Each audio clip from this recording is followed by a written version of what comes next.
These are my three people. What One, up? 2, 3. They're all 18 or older. Shoot, I need my ID.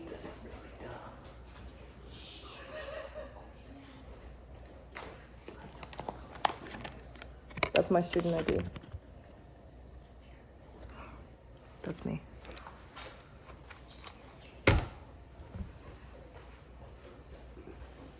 Today I will be telling you about the double bass. The instrument I played for 12 years and had a failed attempt at majoring in. Why does it matter? Well, today I'm going to go into the history, how it works, and the current uses of it in a professional setting. So first we're going to talk about the history of the double bass. The double bass is, it came from the viola da gamba, which is where it originates from. The double bass is actually the closest originating instrument to the viola da gamba, including all the other string instruments. The double bass is the closest because it's tuned in fourths and all the other instruments are tuned in fifths, which is a measure of space between two notes on an instrument. So it wasn't really very popular for a while until Beethoven began to compose for this instrument in his symphonies. He used it a lot for those symphonies, and then he had a couple friends, Dragonetti and Kusevitsky, who were bass players, and they did some composition in their free time. So they began to compose concertinis, which are kind of like a concerto, which is one person playing in front of like a whole orchestra. So they were the first solo work for it. And that is from Britannica. Wow. So you probably are wondering how it works and how it makes noise. So my pictures aren't loading. I have two pictures here. One is of a sound post.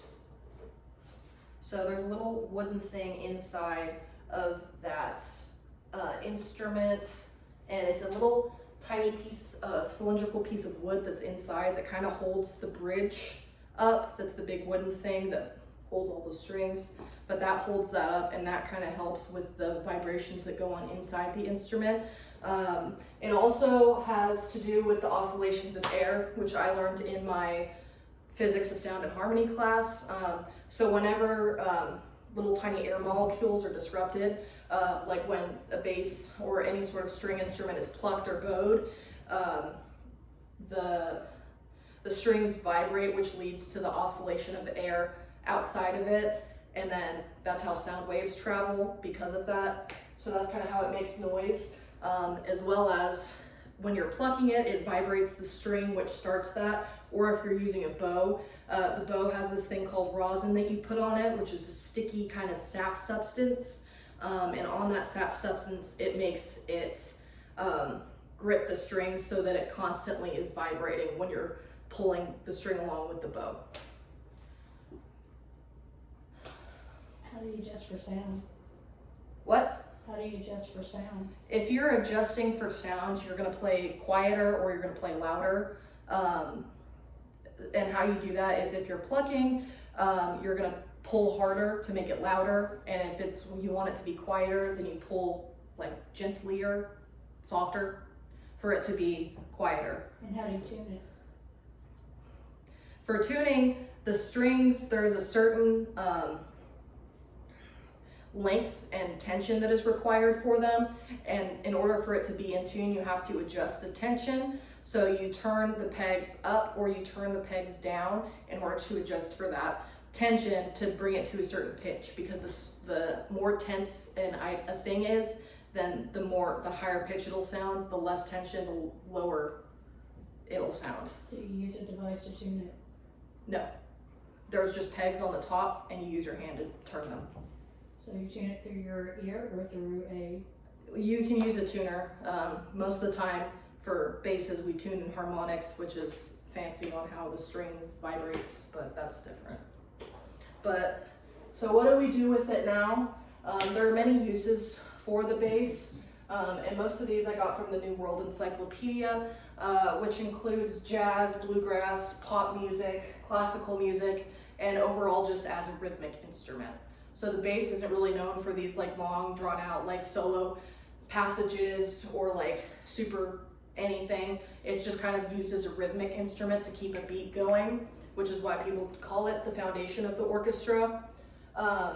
So uses in jazz, the bass is actually a lot quieter than most other instruments, especially in a jazz band. So whenever there's a bass playing in a jazz band, it has to be amped up with a microphone because it's quieter than all these other horns and things that are playing.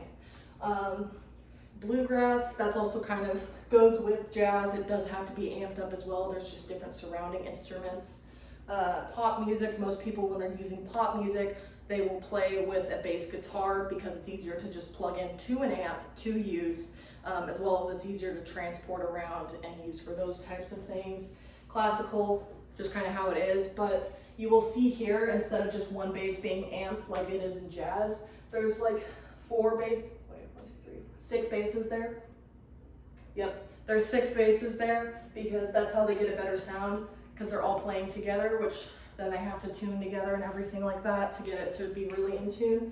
And then just as a rhythmic instrument, again, just saying how they would pluck the strings individually. And how many strings are there versus a guitar? The guitar has 6 strings, the bass has 4 strings. But guitars also have like 2 of the strings are the same, just to be made for chords. Basses don't really play chords, they play singular notes at a time, which kind of goes with the rhythmic element of it.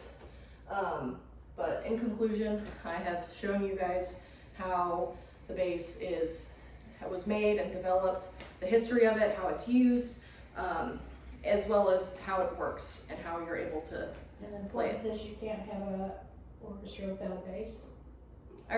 Yes, the bass is the foundation of the orchestra because it keeps the beat going, keeps everybody consistent with the metrics that are going on consistently, unless it changes parts, but that's different. So here are my sources. Thank you.